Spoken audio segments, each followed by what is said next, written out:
नमस्कार मंडळी, श्री स्वामी समर्थ.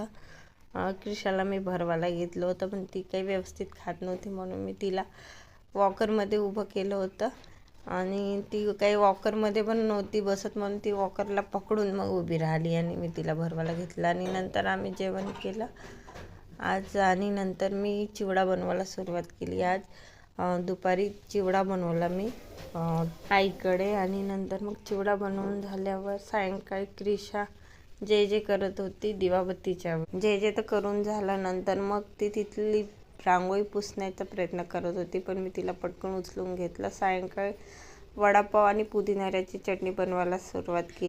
पुदिनाऱ्याची चटणी आहे, नंतर मग वडापाव बनवायला सुरुवात केली. त्यासाठी आलूची चटणी बनवली आणि बेसन भिजवून घेतलं. बेसनामध्ये वडे काढून ते तळून घेतले. नंतर पावला बटर लावून भाजले आणि त्याला पुदिनाऱ्याची चटणी लावून वडे त्यामध्ये टाकून खाल्ले. खूप टेस्टी झाले होते वडे. सगळ्यांनी खाल्ले. असा गेला आमचा दिवस. थँक्यू. शुभरात्री.